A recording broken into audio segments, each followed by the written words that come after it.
Hi, good morning everyone. Welcome to the another topic of chapter 10, that is word problems of ratio. Today we will discuss the only concept of word problems of ratio. How can we solve different type of word problems of ratio in this.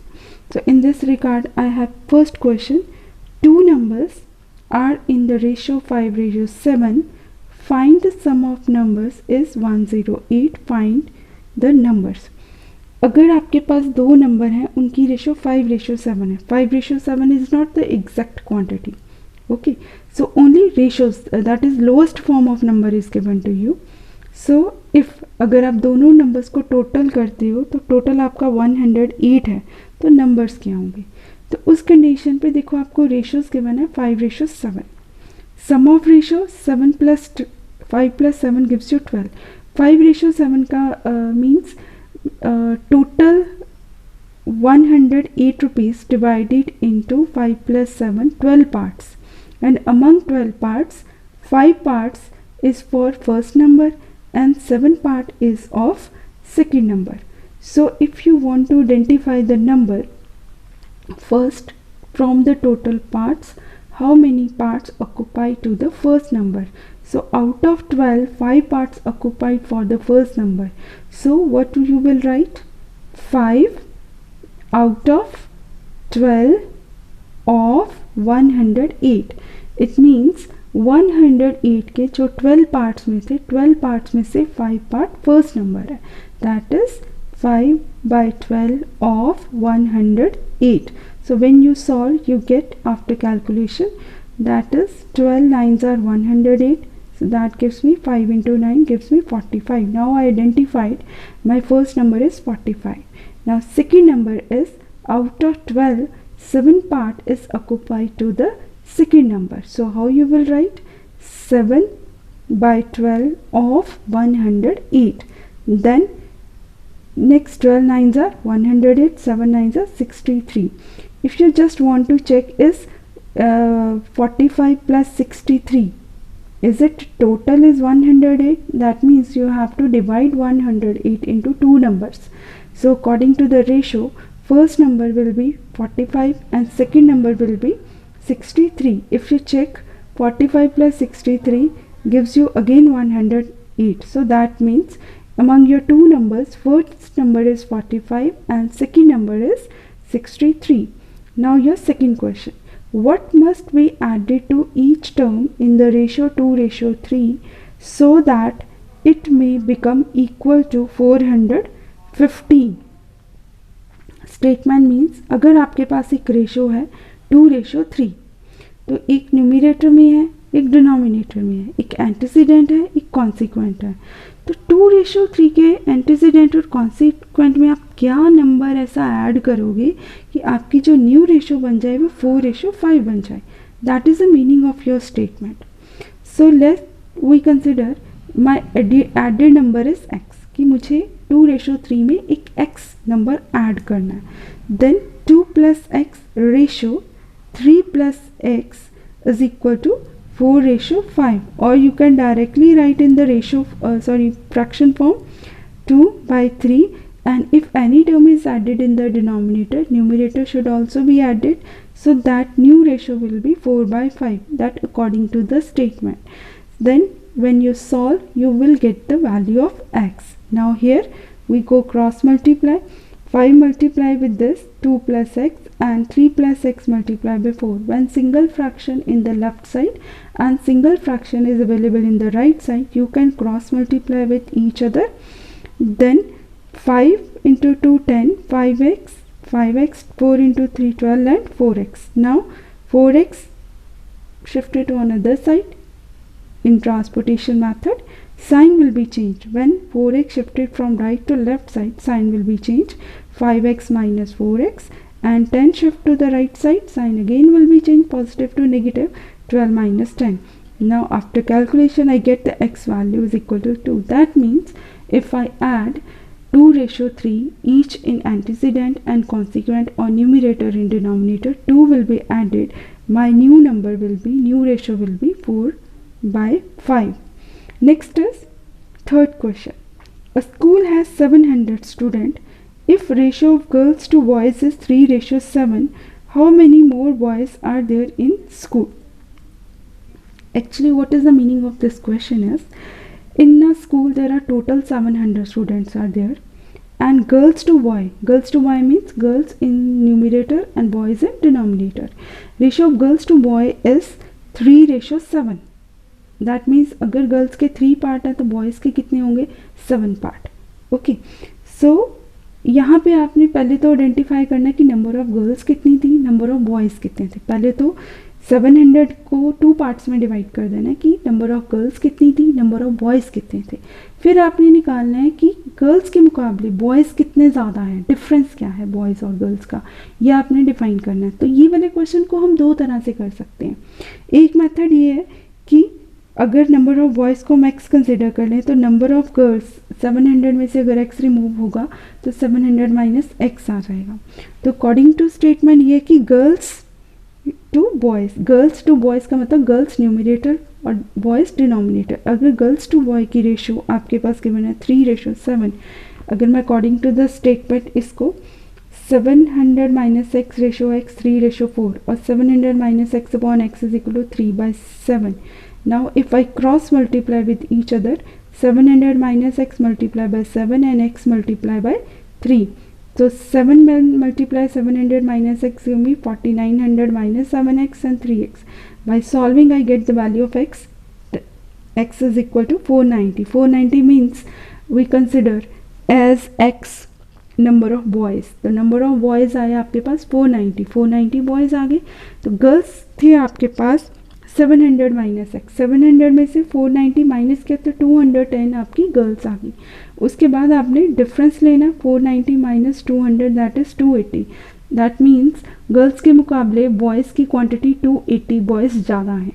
Okay, अब question ये है इसमें कि अगर मुझे इतना बड़ा difficult method नहीं करना तो मेरे पास एक और ईजी मेथड है.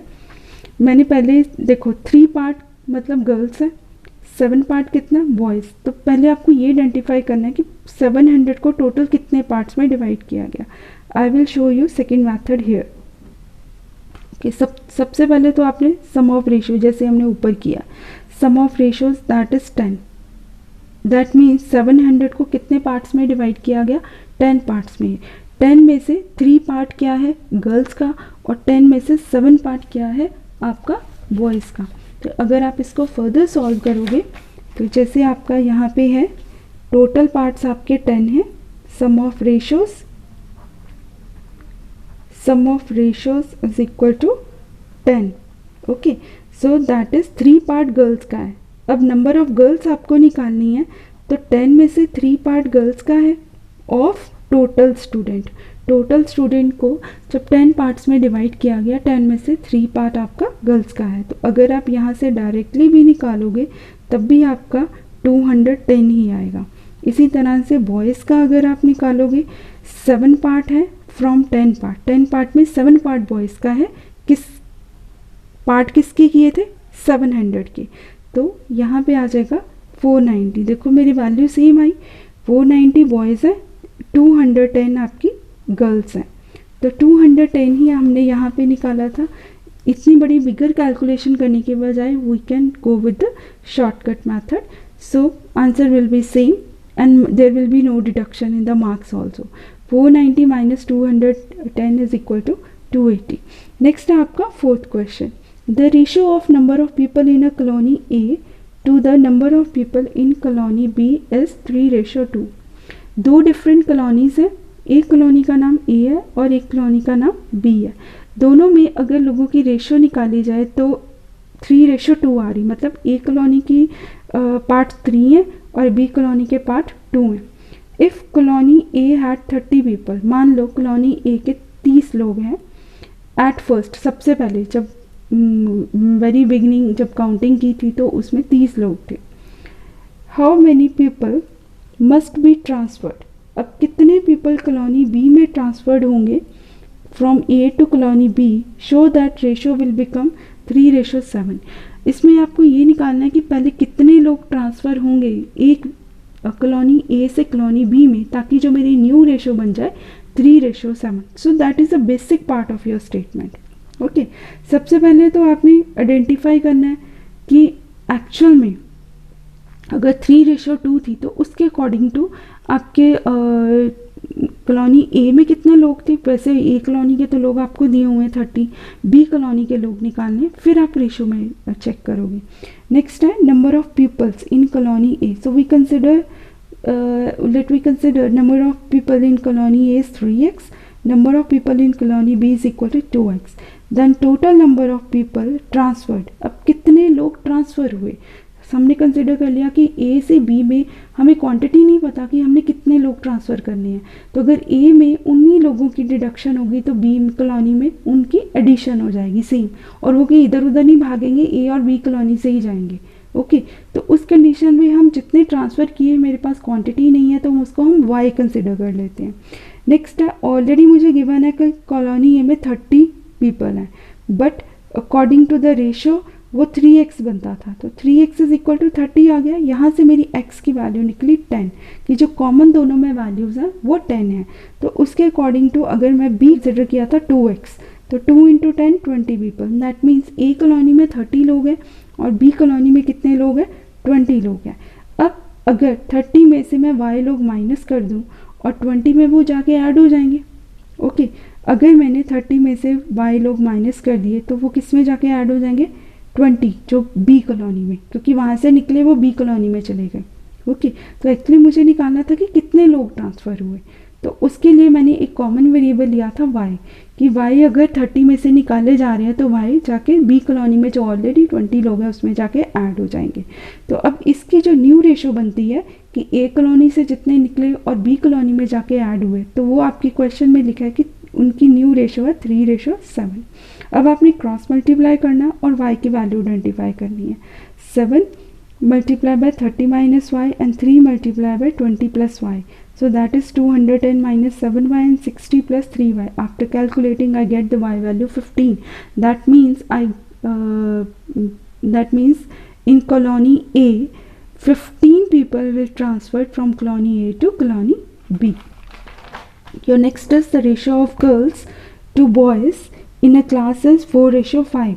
अगर एक क्लास में बॉयज़ और गर्ल की रेशो 4:5 है, assuming that this ratio is consistent through out, consistent means वो चेंज नहीं हो रही, वो सेम है। The school approximately how many boys be in the school of 525 student. अगर स्कूल में 525 स्टूडेंट्स हैं तो उसमें नंबर ऑफ़ गर्ल्स कितनी होंगी, नंबर ऑफ़ बॉयज़ कितने होंगे, वो आपको आइडेंटिफाई करना है। बेसिकली बॉयज़ ही आपको ढूंढना है, but for your clarification it will be good if you find number of girls also. Ratio कितनी है बॉयज़ गर्ल्स टू बॉयज़ की, 4:5। It means total sum of ratio is 4 + 5 is 9. That means 525 student divided into 9 equal parts, and from 9 parts 4 part goes to the girls and 5 part goes to the boys. The number of girls out of 9, there are 4 parts of 525. So when you calculate, you get number of girls. Similarly, number of boys 5/9 of 525. So 5/9 multiply 525. 3 3s are 9. 175. 3 into 175 gives you 525. Now 5 into 175/3 when you calculate, so this is non-terminating decimal number, you get the decimal number 291.6 bar. 6 is recurring number. So half student not be considered, so we get the approximate value. So if there is 0.6 is there, so that means we can average, we can estimate that. So there will be 292 boys in the school. Next is question number 6. The ratio of Mamta saving to Priya saving was 5:3. ये वो थे 5 part और जितने प्रिया ने save किए थे वो थे 3 पार्ट एट फर्स्ट। और उसके बाद क्या हुआ, जो ममता ने उसमें से कितने स्पेंड कर लिए, 240 रुपीज़, और जो बच के वो उसने सेविंग में रख लिए। इसी तरह से प्रिया ने तो कुछ नहीं खर्च किया, बस उसने 160 रुपीज़ जो उसको मिले थे उसमें सेविंग में ऐड कर दिया, that is a new saving. So how much saving had Mamta and Priya at first, तो प्रिया ने 3x रुपीज़ सेव किया स्टार्टिंग पे। Statement, I repeat again the statement ये था, before starting the experiment when Mamta spend 240 rupees, so whatever left money from 5x minus 240, so that is a saving of Mamta. And Priya does not spend anything, and he save extra in the second experiment. Then 160 rupees प्रिया ने 160 rupees और ज़्यादा save कर लिए कि उसकी जो already पहले saving थी 3x में, उसने 160 ऐड कर दिए, जबकि ममता के पास जो 5x की सेविंग थी उसमें से उसने 250 रुपीज़ स्पेंड हुआ। तो ममता ने कितनी सेविंग की थी, 5x में से 240 रुपीज़ निकाल के जितने बचे थे वो ममता की सेविंग थी। बट प्रिया ने क्या किया था, प्रिया ने कुछ भी उसमें से खर्च नहीं किया 3x में से, उसने 160 रुपीज़ और ऐड कर दिए as a saving. But ultimately जो दोनों का आंसर आया था, आंसर मीन्स तो इतना कुछ करने के बाद जैसे 5x में से 240 माइनस किए या 3x में 160 किए, तो अल्टीमेटली जो वैल्यू थी दोनों की लास्ट में जितनी सेविंग हुई सेकंड एक्सपेरिमेंट के बाद वो सेम थी। मतलब अकॉर्डिंग टू द स्टेटमेंट क्या होगा कि अगर ममता 5x में से 240 माइनस कर दे और प्रिया 3x में 160 ऐड कर दे, तो value will be same according to the statement. Okay, so Mamta saving at the first 5x and Priya saving is equal to 3x. Mamta new saving थी कि 5x में से 240 उसने माइनस किए तो वो न्यू सेविंग आ गई। Then Priya new saving is 3x plus 160. So according to the statement both saving is same. So when you compare with each other, 5x minus 240 is equal to 3x plus 160. 5x, 3x shifted on this side for transposing. 5x minus 3x, 240 plus 160. 240 plus 160 gives you 400. 2x is equal to 400. X is equal to, after division, get 200. Mamta saving, now after finding the x value, you have to find what was the saving of Mamta at first. At first, what we consider 5x, then x value we replace it, 5 into 200, that gives you 1000. Similarly, Priya saving 3x is equal to 3 into 200, that is 600. That means Mamta save 1000 rupees and Priya save at first 600 rupees. Next is continued ratio. What is the meaning of continued ratio? Continued ratio we use at that time when more than two quantity compared with each other, or when ratio of taking of more than two quantity is taken. या अगर आपको दो से ज़्यादा quantities की ratio लेनी है तब उसको कॉन्टिन्यू प्रोपोर्शन बोलते हैं। एक्चुअली कॉन्टिन्यू प्रोपोर्शन चेक कहाँ से होता है? कॉन्टिन्यू प्रोपोर्शन का मतलब है कि अगर मेरे पास तीन क्वांटिटीज़ हैं, A ratio B ratio C, so A ratio B will be considered as, so A ratio B will be considered as, if A ratio B ratio C, that means A ratio B and B ratio C, कि जो आपका पहले वाला fraction है दूसरे वाले, it's not equal, दूसरे वाले फ्रैक्शन का जो न्यूमिरेटर है वो पहले वाले फ्रैक्शन का डिनोमिनेटर कॉन्टिन्यू होगा, इसको हम बोलते हैं continued ratio. Continued ratio means कि जो पहले वाला फ्रैक्शन है उसका जो डिनोमिनेटर है जब न्यू फ्रैक्शन बनेगा तो वो डिनोमिनेटर न्यूमिरेटर में होना चाहिए। So this is a continuation, that we call it a continuation. Now how we solve this question? So I have solve with the one of the easy method. So suppose मेरे पास तीन different quantities दी हैं, A ratio B, B ratio C and C ratio E। तो मुझे निकालना है A ratio B ratio C। Okay, सबसे तो मैंने प्लेस कर दी A ratio B, B ratio C, C ratio A। Okay, तो A रेशो का हम A, B एंड C, यहाँ पे A की वैल्यू क्या है 2, B की वैल्यू 3, B की वैल्यू 3, C की वैल्यू 4, C की वैल्यू 4 एंड A की value 2। If we check in this question, अगर आप यहाँ से इसको चेक करो carefully, so you will find that A value is 2, B value is 3 and C value is 4. If B value is both the cases is same, 4 is here same, so we can combine, write like that, A ratio B ratio C, A value is 2, B value is 3 and C value is 4. Remember one thing, before combining in these three quantities, this B value and this 4 value, this C value and B value will be same. जो भी आपको compare करना है या जिस भी आपको term को कंबाइन करना है, मर्ज अप करना है, तो उनकी वैल्यू पहले सेम होनी चाहिए, then you can easily take the value. Here already in my question B value is same in both the ratio and C value is same in both the ratio, so it will be easier for me I just pick the A, B, C value and write in the A ratio, B ratio, C. But what happened when in the first ratio B value will be different, in the second ratio B value will different. Like in this, A ratio B is equal to 2 ratio 3, B ratio C is equal to 5 ratio 4. So what you will do in that case? First you will write A ratio B, B ratio C like this way, 2 ratio 3 and 5 ratio 4. Now you check the value. B is here 3 and B is here 5. There are two different values. Now next target is you have to make the equal value of B, because B is continued in the next ratio. So in that case first we will find the LCM of 3 and 5. So जौन सा number आपको equal बनाना है, पहले उन्हीं दोनों number का आपने LCM check करना है. अब 3 और 5 का एलसीएम कितना है? 15. तो दैट मीन्स यहाँ पर भी मुझे 15 बनाना है और यहाँ पर भी मुझे 15 बनाना है. ओके, तो आप चाहो तो इसको इस रेशो फॉर्म में भी लिख सकते हो, जैसे आपका 2/3 है और इस तरफ है 5/4. अब आपने ये और ये वाली फॉर्म आपने सेम बनानी है. ओके, तो उस कंडीशन में 3 और 5 का मैंने एलसीएम ले लिया कि जो मुझे सेम बनानी है टर्म, मैंने उसका एलसीएम ले लेना. 3 और 5 का जो एलसीएम आया वो आया 15. 15 का मतलब है कि मुझे यहाँ भी 15 चाहिए और यहाँ भी 15 चाहिए. अगर मुझे यहाँ 15 चाहिए तो मुझे किससे मल्टीप्लाई करना पड़ेगा? 5 को. और मैं अकेला तो denominator, I can't leave the denominator, only multiply with the denominator.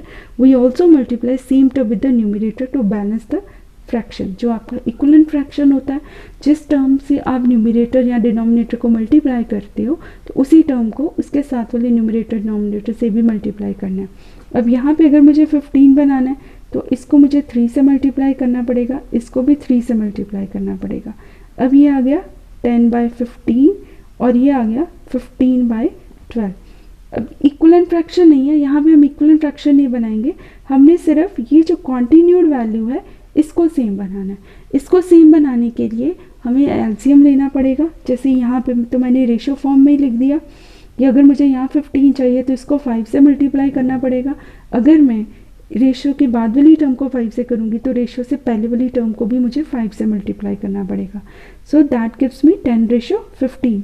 Similarly in B ratio C, now I convert this 5 into 15 because I got the LCM of 3 and 5 is 15.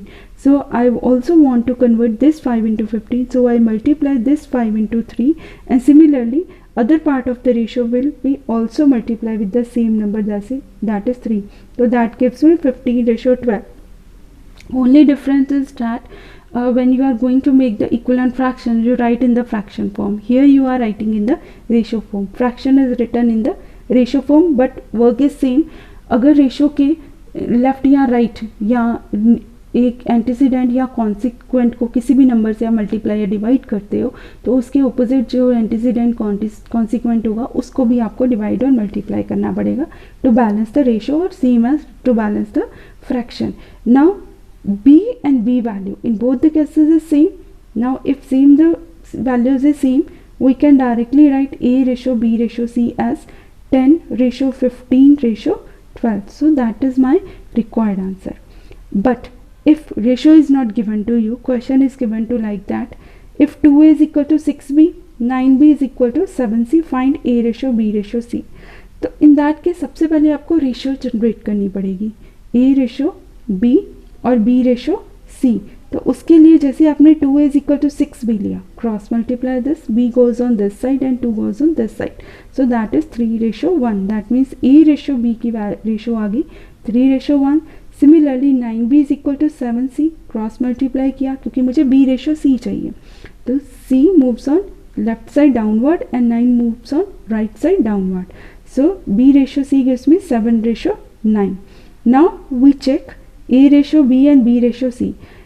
यहाँ पे A रेशो B में 3/1 है और यहाँ पे B ratio C में 7/9 है. But हमने सिर्फ B की वैल्यू, क्योंकि मर्ज क्या करनी है आपको B की वैल्यू, तो B की वैल्यू चेक करनी पड़ेगी कि वो वैल्यू आपकी सेम होनी चाहिए. तो उसके लिए यहाँ पे जो B की 2 डिफरेंट वैल्यू है उसका हम एलसीएम ले लेंगे. जैसे 1 and 7, 1 and 7 का जो एलसीएम लिया तो वो 7 आ गया. सो दैट मीन्स कि मुझे इस रेशो को तो कुछ नहीं करना क्योंकि ऑलरेडी यहाँ पे 7 है, बस यहाँ पे मुझे 7 बना लेना है. तो उसके लिए मुझे रेशो की दोनों साइड की टर्म को 7 से मल्टीप्लाई करना है क्योंकि मुझे B की वैल्यू यहाँ पे 7 चाहिए थी. तो जैसे ही आपका, तो ये आपकी न्यू रेशो बन गई 21:7, then 7:9. Now B value is same in the both the cases, so we write combine, we merge up the b value, a ratio b ratio c, 21:7:9. Now next is dividing the quantity in a given ratio. We already done in that question in my previous question. Like अगर आपको कोई ratios दी गई है, okay, तो अगर जैसे आपका question था divide 250 amongst A B C, 3 लोग हैं ए बी सी, तीनों में 250 रुपीज़ को डिवाइड करना है और इस तरह से डिवाइड करना है कि उनकी रेशो 1.5, 3/8, 1:1/4 रिस्पेक्टिवली आ जाए. देखो method is same which we are done earlier, just at the ratio we will found the parts, okay, and each ratio 1/1 pickup divided by total parts of किस में आपको डिवीजन करनी है वो आ जाएगा. But before here now problem is that we have 3 quantities of ratios, okay, but that all ratios in the mixed form.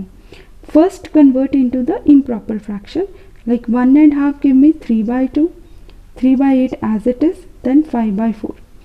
And rules in the ratio is that when you are going to write the ratio there should not be any denominator. जब भी आप ratio को लिखोगे उसके denominator में कोई भी term नहीं होनी चाहिए. अब मुझे ये 284 ये सारी टर्म्स रिमूव करनी है क्योंकि मुझे सिर्फ न्यूमरेटर चाहिए, डिनोमिनेटर नहीं चाहिए रेशोज़ में. तो उस केस में 284 का एलसीएम बाई राउंड करेंगे. 284 का एलसीएम आता है 8, तो उसी एलसीएम से इन तीनों रेशोज़ को हम मल्टीप्लाई कर देंगे. 3/2 इंटू 8, 3/8 इंटू 8, 5/4 इंटू 8. जब इन्हीं तीनों रेशो को सेपरेटली उनके एलसीएम से मल्टीप्लाई किया, डिनोमिनेटर के एलसीएम से मल्टीप्लाई किया, then denominator will automatically be removed. We got the new ratio 12:3:10. So that means जो आपने 250 रुपीज़ डिवाइड करने हैं वो 12, 3 और 10 पार्ट्स में इस तरह से आपने डिवाइड करना है. तो पहले तो ये देखना है कि 250 को टोटल इक्वल कितने पार्ट्स में डिवाइड किया गया. For that case we go with the sum of ratios. 12 + 3 + 10 that is 25. जब आपने सारी रेशोज को ऐड कर दिया तो 25 आ गया. दैट मीन्स 250 रुपीज़ को पहले 25 इक्वल पार्ट्स में डिवाइड किया गया. ओके, जब उसको डिवाइड किया गया, नाउ ए को कितना शेयर मिला? ए को मिला 25 पार्ट्स में 12 पार्ट्स ऑफ 250. 250 के जो 25 पार्ट्स किए गए थे, 25 में से 12 पार्ट्स ए को मिला. After calculating you will find 120 rupees. B को 25 पार्ट्स में से 3 पार्ट्स मिले of 250, that is 30 rupees. C को मिले 25 में से 10 parts of 250. So after calculating you will get 100 rupees. So if you want to check जो भी आपको ABC की वैल्यू मिली है, if you add and check is it equal to 250, that means divided into A, B and C. If there is not equal to the actual amount, so maybe there is a calculation mistake in your question. So always when you divide 250 into 3 equal parts, what value you get? If you want to check, if you check, that give you same value as 250 after addition. Similarly, in another question, 3 numbers A, B, C in the ratio A:B. 3 numbers है आपके पास, एक A:B है 3:4, B:C है 5:6. Now have a sum of 118. अगर आप A, B, C तीनों नंबर को टोटल कर दें तो आपका आता है 118. तो आपने एक्चुअल वैल्यू ढूंढनी है कि A की वैल्यू क्या थी, B की वैल्यू क्या थी, C की वैल्यू क्या थी, जबकि आपको 2 डिफरेंट रेशोज दी गई हैं. पहले तो आपने इसको रेशोज को 3 कंबाइंड क्वांटिटी में ज्वाइन करना है, that is A:B:C. So method is same, A:B, B:C. पहले तो आपने B की वैल्यू सेम बनानी है. A:B में 3:4 है, B:C में 5:6 है. इट मीन्स A:B में B की वैल्यू 4 है, बट B:C में B की वैल्यू क्या है 5. पहले तो आपको दोनों केसेस में B की वैल्यू सेम बनानी पड़ेगी. उसके लिए 4 और 5 का एलसीएम लेंगे. LCM and 4, 5 is 20. That means जो मैंने यहाँ पे सर्कल किया है, 4 की जगह भी मुझे 20 चाहिए और 5 की जगह भी मुझे क्या चाहिए 20. तो अगर मैं 4 को 20 बनाने के लिए 5 से मल्टीप्लाई करूँगी तो इस रेशो का जो एंटीसीडेंट है उसको भी मुझे 5 से मल्टीप्लाई करना पड़ेगा for the balance. The ratio और फ्रैक्शन। सिमिलरली अगर मैं 5 को 20 बनाऊंगी, 4 से मल्टीप्लाई करूंगी तो मुझे सेकेंड टर्म को भी 4 से मल्टीप्लाई करना पड़ेगा। तो आपकी न्यू रेशो आ गई 15:20, 20:24। अब जैसे ही आपकी b की वैल्यू सेम होगी, आपने डायरेक्टली लिख देना है a:b:c and your new ratio will be 15:20:24। Now you have to find the sum of the ratios. After finding sum of ratio you will get 15 plus 20 plus 24 is equal to 59. Sum is equal to 118. Now a का part कितना था? a का part था 59 में से 15 parts a के हिस्से थे ऑफ 118 जो टोटल अमाउंट था। तो you get the a value 30. Similarly we get the b value is 40 and c value is 48. Now you can check this 30, 40 and 48 that must be equal to 180. Next is Anushka cut a ribbon 30 meter long into 3 pieces. 3 pieces में अनुष्का ने एक ribbon cut किया। Ratios थी 3:2:5। उसने equal parts में cut नहीं किया, उसने डिफरेंट पार्ट में कट किया रिबन को। पहला पार्ट था 3, सेकेंड पार्ट था 2 और थर्ड पार्ट था 5। तो आपने प्रॉपर लेंथ आइडेंटिफाई करनी है कि हर एक पार्ट की लेंथ कितनी थी। तो इसको 2 मेथड से कर सकते हैं। एक मेथड तो वही जो मैंने आपको रेशोज का बताया, टोटल देखो कितने पार्ट्स में डिवाइड किया उसको, 3 + 2 + 5 ये बनते 10 इक्वल पार्ट्स। मतलब पहले 10 इक्वल पार्ट्स में उसको जो टोटल लेंथ 30 मीटर को डिवाइड किया गया। अब 10 में से 3 पार्ट फर्स्ट पीस के थे ऑफ 30, सो टोटल लेंथ आपकी 9 मीटर आ गई। इसी तरह से second piece out of 10 2 parts of 30, then that gives you 6 meter. Third piece out of 10 5 part of third piece, so that is gives you 15 meter. Among these three largest length is 15 meter, so that is the first method. And second method में अगर आपको इस method से नहीं करना, we have one more method. If we consider first piece as x, second piece as 2x and third piece as 5x according to the statement, if you add these three length that is equal to 30. After calculating we get the x value as 3, but they only ask for the length of the largest piece 5x, that is 15 meter. Now my last question is, here also Arnav is 12 years old and his brother is 9 years old. Okay अब उसके grandfather ने क्या किया, grandfather के पास 140 rupees थे, उसने अर्नव को भी देने हैं और आर्यन को भी देने हैं। तो वो इक्वल क्वांटिटी में तो नहीं दे सकते क्योंकि एक बड़ा और एक छोटा है, एक की एज 12 ईयर्स है और दूसरे की एज 9 ईयर्स है। उन्होंने क्या किया, उनकी एज का रेशोज़ ले लिया। ओके रेशोज़ के अकॉर्डिंग टू, जिसका जितना रेशोज़ था उसके अकॉर्डिंग टू उन्होंने मनी डिवाइड कर दी दोनों में, कुछ आर्यन को दे दी, कुछ अर्नव को दे दी। तो आपने यहाँ पे ये आइडेंटिफाई करना है कि अगर उनकी डिवीज़न मनी की 140 रुपीज़ की division according to their ages होती है तो अर्नव के हिस्से कितनी मनी आई और आर्यन के हिस्से कितनी मनी आई। पहले तो आपने रेशोज ऑफ एजेस लेना, 12:9, लोएस्ट फॉर्म में कन्वर्ट करना, that is 4:3। So 4:3 means total part is 7, 4 + 3 that means 140 rupees को पहले 7 इक्वल पार्ट्स में डिवाइड किया गया। ओके अब 7 में से 4 पार्ट्स अर्नव की कैटेगरी में थे। Out of 7, 4 parts of 140 goes to Arnav. So after calculating we get 80 rupees and Aryan gets out of 7 3 parts of 140. So after calculation Aryan will get 60 rupees. If you check 80 plus 60 gives you 140. So that is your required. Thank you. Have a nice day.